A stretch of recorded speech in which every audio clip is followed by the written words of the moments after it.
8 দফা দাবি আদায়ে সোমবার গণবিক্ষোভ এবং শ্রম অধিকর্তার কাছে স্মারকলিপি জমা দিল ত্রিপুরা চটকল শ্রমিক ইউনিয়ন ও jute mill pensioners welfare society.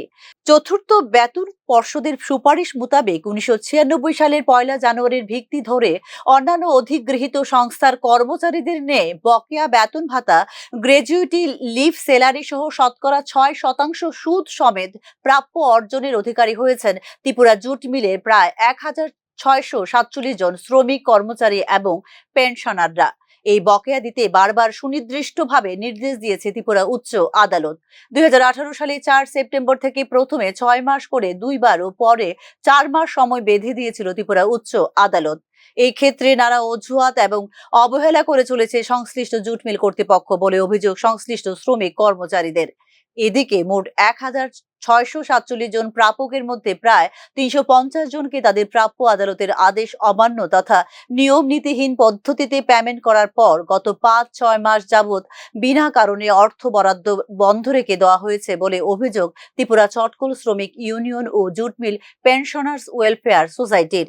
এইভাবে শ্রমিক কর্মচারীদের মধ্যে বিভ্রান্তি তৈরি করে বিভাজনের চক্রান্ত করা হচ্ছে। এর প্রতিবাদেই এই বিক্ষোভ কর্মসূচি বলে জানিয়েছেন সংগঠনের নেতৃত্ব। মানুষের মধ্যে বিভ্রান্তি বেড়েছে। বিভ্রান্তিটা কি বেড়েছে? কয়েক মাস টাকা দেওয়ার পরে বর্তমানে 5 মাস যাবত টাকা দেওয়া বন্ধ। একদম ডিসেম্বর থেকে শুরু করে আজকে জুন মাস মানে 6 মাস চলছে, 5 মাস পর্যন্ত টাকা দেওয়া বন্ধ। তো কিছু সংখ্যক লোককে টাকা দিয়ে বাকিদেরকে যদি টাকা দেওয়া বন্ধ করে, প্রতি অবশ্যই যারা টাকা পাননি তাদের মধ্যে সংশয় তৈরি হবে। অনেকেই মনে করছেন যারা মামলা করছে এই ইউনিয়ন তারা পেয়েছে, বাকিরা পাবে না। এত হয় না। এই যে 5 মাস চুপ করে বসে আছে, কি করবে কি না করবে, জুট মিলের শ্রমিক কর্মচারীরা হতাশ।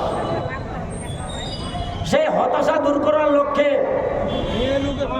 আজকে আমাদের আদালতে নিজেদের দেওয়া হলফনামা নিজেরাই লঙ্ঘন করে চলেছে জুট মিল কর্তৃপক্ষ।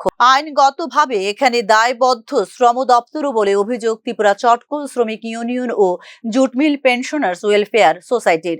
শ্রমিক এবং মালিক উভয়ের মধ্যকার বিরোধ নিষ্পত্তির ক্ষেত্রে শ্রম দপ্তরের দায়বদ্ধ দায়িত্ব বহন করা প্রয়োজন বলেই মনে করে চটকল শ্রমিক সংগঠনগুলি।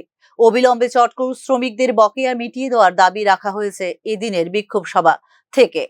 Bureau report, news now.